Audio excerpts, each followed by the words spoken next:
નમસ્કાર. બુક રિવ્યૂના બીજા મણકામાં વાત કરીએ શ્રી રામ મોરી લિખિત વાર્તા સંગ્રહ મહોતું વિશે. મહોતું વિશે વાત કરતાં પહેલાં વાત કરી લઈએ રામ મોરી વિશે. ફેબ્રિકેશન એન્જિનિયરિંગમાં અભ્યાસ અને ત્યારબાદ લેખન ક્ષેત્રે કારકિર્દી.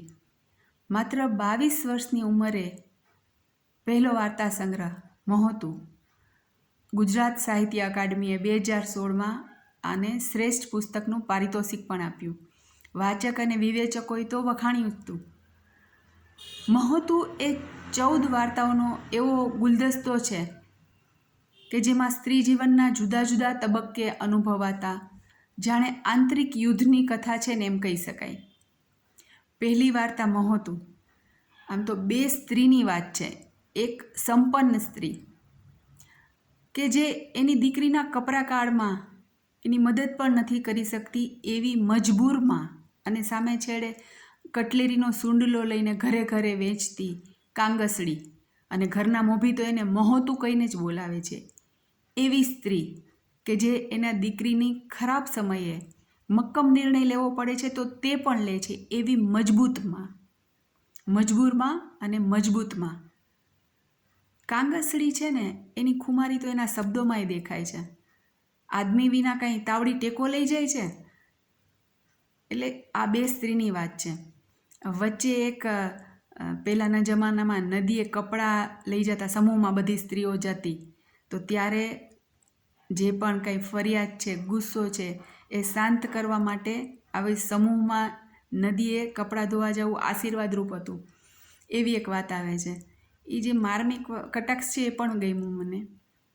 એટલે આમ જો તો મહોતાની અંદર એક મજબૂરમાં, દીકરીની વ્યથા ન સમજતો એક ક્રૂર બાપ, એટલે આમ જોઈએ તો એક નિષ્ઠુર સમાજનો પ્રતિનિધિ હોય ને એવું લાગ્યું, સતત લાગ્યું.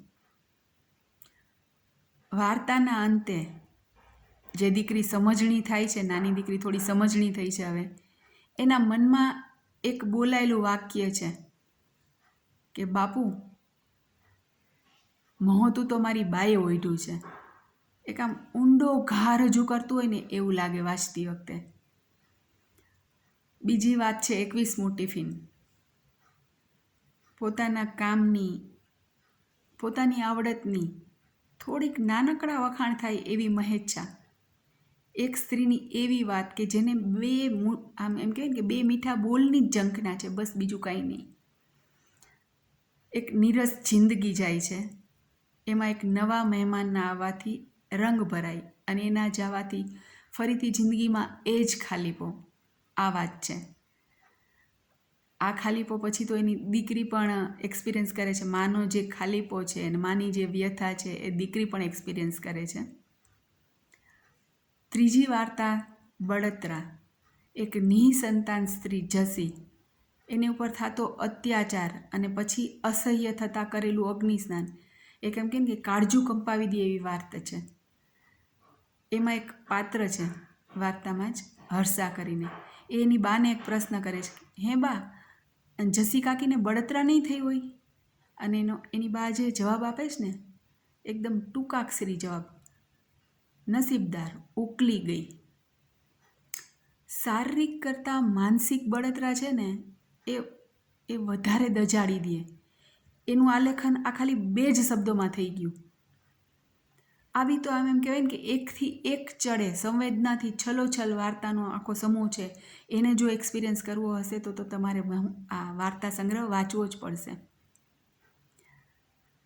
વાર્તામાં વય જૂથ જુદું, ક્યાંક શહેરની વાત છે, ક્યાંક ગ્રામ્ય જીવનની વાત છે. દરેક જીવન અલગ, દરેકની વય અલગ, દરેકના જીવન જીવવાની ફિલોસોફી પણ અલગ દરેક સ્ત્રીની. પણ છતાંય જાણે બધાયના તાણાવાણા જોડાયેલા હોય ને એવું આમ વાંચતી વખતે સતત લાગ્યા કરે.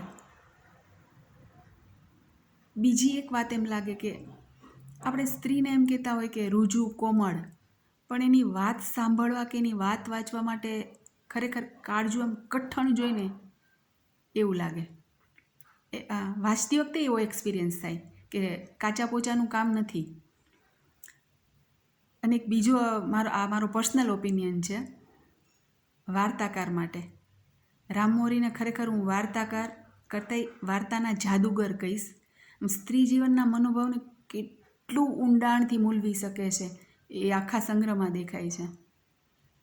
આમ તો દરેક સ્ત્રી પાત્રો, આ જે 14 અલગ અલગ વાર્તા છે એમાં એ દરેક સ્ત્રીની જ વાત છે.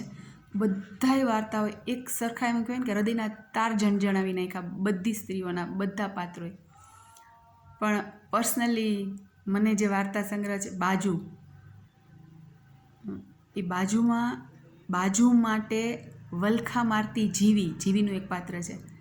પછી બાજુ મળી જાય એટલે ગાંડી ઘેલી થતી જીવી, અને પછી જ્યારે છોડવું પડે છે બાજુને, ત્યારે આમ જાણે અચાનક જ મોહમુક્ત થઈ જતી હોય ને એવી જીવી મને ખરેખર ખૂબ ગમી ગઈ. વાર્તામાં આવે છે કે જીવી છે જ ખરેખર એવી, પરાણે વાલી લાગે એવી. ટૂંકમાં કહું તો જો તમે ટૂંકી વાર્તા અને એમાંય ગામઠી બોલીની સાચુકલી છાંટ હોય અને સ્ત્રીની મનોવેદનાના સાક્ષી બનવાના જો તમને અનુભવ લેવો હોય તો મહોતું તમારે ચોક્કસ વાંચવું જોઈએ, તમારા માટે જ છે. આઈ હોપ તમને ગમ્યું હશે. જો તમને ગમ્યું હોય અથવા કોઈ પણ સજેશન હોય તો કોમેન્ટ બોક્સમાં ચોક્કસ લખજો. પ્લસ તમારા પરિચિત મિત્રો, સગા સ્નેહીઓ જે પણ સાહિત્યના રસિયા હોય તેમાં શેર પણ કરજો. અને જો આવા જ અગાઉના મણકા, આગળ આવતા મણકા માણવા હોય તો મારી ચેનલને પ્લીઝ સબસ્ક્રાઈબ પણ કરશો. ખૂબ ખૂબ આભાર.